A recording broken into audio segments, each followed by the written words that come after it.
In 2019, YouTube was caught violating the Child Online Privacy Protection Act, or COPPA. Since settling, YouTube has enacted new policies that are meant to serve as a smokescreen so they can dodge responsibility and scapegoat creators. As such, for my own protection, it is my obligation to advise you that this video is not aimed at children. My target audience is not children. Parental discretion is advised. Hey guys, how's everyone doing? This is Sir Jedi Sentinel, and welcome back to Sentinel Reviews. Today, our look at the Master Trilogy continues with Vampire of the Mind, released in May of 2016. Written by Justin Richards, directed by Jamie Anderson. Vampire of the Mind stars Colin Baker as the Sixth Doctor and Alex McQueen as the Reborn Master. As always, I do these unscripted, so as a precaution, there is a blanket spoiler warning in place. If you do not wish to be spoiled for the events of this story, in the description box below will be the link to Big Finish's website where you can purchase Vampire of the Mind. And I'm of two minds on this story, at least right now. Personally, I think I like it more than And You Will Obey Me, but objectively, or as objective as I can be, in terms of quality, I think And You Will Obey Me might be the better story. Who knows? Hopefully, talking about it and stumbling through this review will kind of hopefully help me put my thoughts in order. So this story sees the Doctor going to meet an old friend, a Professor Threadstone. Excuse me. And instead, he finds his daughter Heather, who the Doctor knew as a girl, and who instead the Doctor finds the Professor's daughter Heather, who the Doctor's known since she was a child, and now she's grown up and become a scientist in her own right, and will be serving as sort of the companion for this story. And, Heather tells the Doctor that many of the Professor's friends and colleagues have disappeared, leading the Doctor and Heather to find ties to this mysterious facility called the Dominus Institute. And, of course, since this is the Master Trilogy, the Master is involved.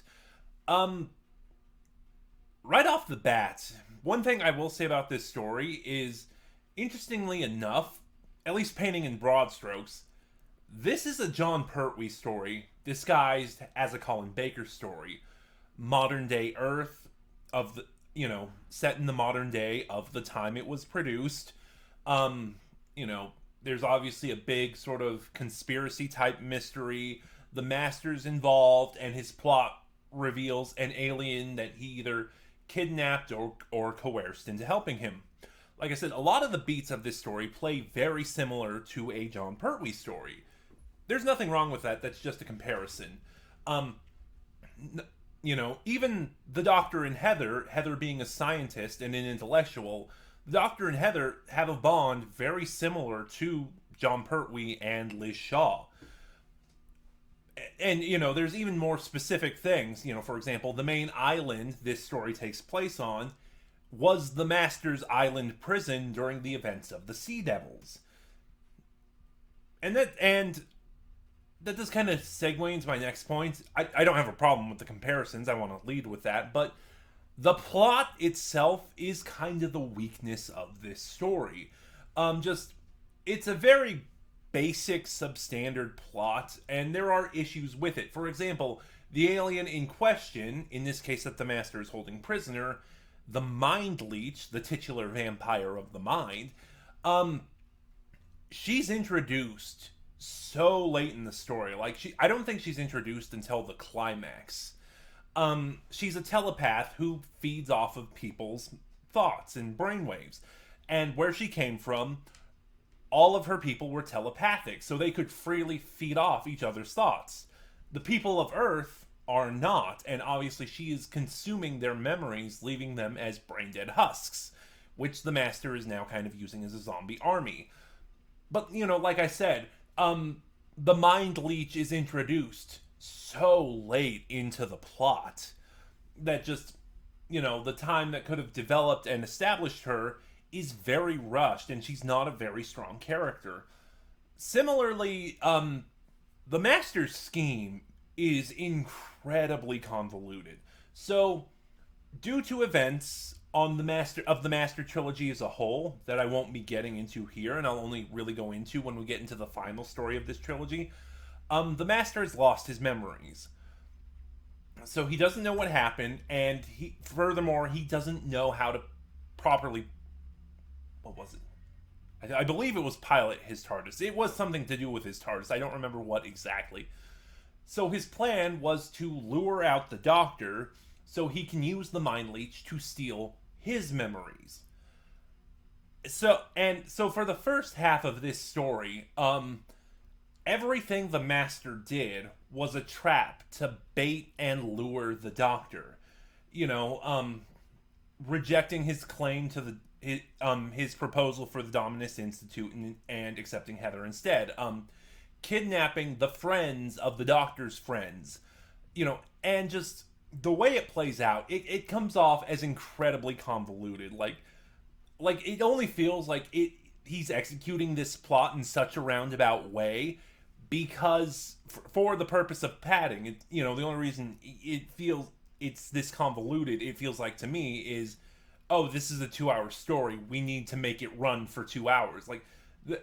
As this scheme plays out, as this story plays out, there were so many more direct ways the Master could have lured out the Doctor. And yeah, like I said, most of my issues with this story are with the plot. The very basic plot, important elements are introduced way too late, and just the roundabout way the scheme is executed just for the sake of padding. What saves this story are the performances, though. Most of the performances are really great. Vampire of the Mind has a very intimate cast with only 4 major players: the Doctor, the Master, Heather Threadstone, and her father, the Doctor's friend, Professor Threadstone. The Professor shows up here and there at the beginning, but he becomes a major player in the second half of the story, and he's really good. Again, in my comparisons to this being a John Pertwee story, he is a play on those good-hearted, kind-natured, more sort of goofy, bumbling scientists the Doctor would meet, as opposed to the more mad scientists. What's a good example? Okay, here's one. He's sort of like Professor Rubish in The Time Warrior, that kind of scientist, that the Doctor interacted with throughout the Pertwee era. And he's really fun. The actor plays him really well. I'm forgetting his name, sorry. Colin Baker himself, his performance here is very interesting.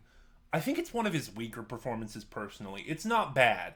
Colin Baker actually has not given a bad performance as the Doctor. That's one of the reasons he is my favorite Doctor.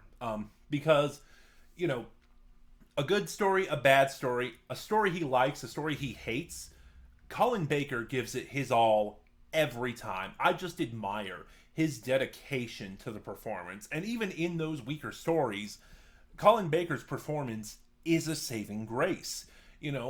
As awful as the Twin Dilemma is, Colin Baker played post-regeneration trauma the best. And here, like I said, this is a weaker performance, because the Sixth Doctor is one of the most theatrical, or the most theatrical incarnation of the Doctor. Not the most bombastic or over the top, that would be Tom Baker, but he has a flair for melodrama that surpasses all of the other Doctors. And you get bits and pieces of that here. For example, while trying to infiltrate the Dominus Institute, the Doctor and Heather enter their own proposals to apply for funding. And the Institute and the Master reject the Doctor's and accept Heather's. And he gets very blustered and kind of angry about that, and it's very enjoyable. But like I said, there's not a lot of that here. His performance, for the most part, is very subdued. And, it kind of leads me to believe that this story is set post-Trial of a Time Lord. Well, I mean, for one thing, he's traveling alone, which right after Trial of a Time Lord would have been the most likely instance of that happening. But, because it's not somber, it's not melancholy, but it's not as grandiose as he normally makes it. Like I said, it's not a bad performance. It's fine. It's just really subdued. But the star of this story, the show stealer, is the master himself. Alex McQueen is absolutely fantastic. I His scenes with Colin Baker are really great. Again, because a couple of times I've compared this to a Pertwee story, Baker and McQueen's dynamic is not the same as Pertwee and Delgado's. Pertwee and Delgado were very much gentleman rivals, whereas McQueen and Baker played as more childish bickering, and their rapport together and their what's the word? Oh shoot, I forgot the word. But no, their rapport and their back and forth is really entertaining to watch. And like I said, every scene he's in, McQueen just steals the show. Like, he is reveling in how much fun he's having. And this master is just so quotable too. Like, a lot of my favorite master quotes come from the McQueen master. Like, as an example, in this story, as he's tying up the Doctor and Heather, he's sort of explaining his plans, like what happened to the scientists, how they became brainless zombies, and Heather remarks that what he's doing is inhuman. And his response is, "I'm a Time Lord. Of course I'm inhuman." And oh, I love that line, first of all. And I really enjoy the way this master revels in his evil. I've said in the past that I think McQueen is the most sadistic incarnation of the Master. You know, like, he goes the extra step to get that extra kick out of out of the pain and misery he causes, you know. The Master likes causing pain and misery in any incarnation. This one, like, he will go the extra step just for the sake of causing misery. He is so sadistic, and McQueen is just, the fun McQueen has with this role is absolutely infectious. Yeah, I thinking on it now, I think I can finally say that, yeah, this one's not as good as in And You Will Obey Me. Vampire of the Mind has a lot of plot problems. A lot of problems with its plot, and the performances are great and are where most of the good stuff in this story is. I'm going to give Vampire of the Mind a 6 out of 10. But those were just my thoughts on Vampire of the Mind. Have you heard it? What were yours? Start a conversation in the comments below, and join me next week when we will look at the finale of the Master Trilogy. The 7th Doctor will finally get answers. What happened to the Reborn Master's memories? Why is there a bounty on the decaying Master? Find out when we look at The Two Masters. So what did you think? Start a conversation in the comments below, and remember to like, comment, subscribe, click the bell next to subscribe to get notifications when I upload, share the video around, it helps my channel grow, and in the description box below, you'll find a link to my Twitter where you can follow me and get updates on the channel. This is Sir Jedi Sentinel, and I'll see you guys next time.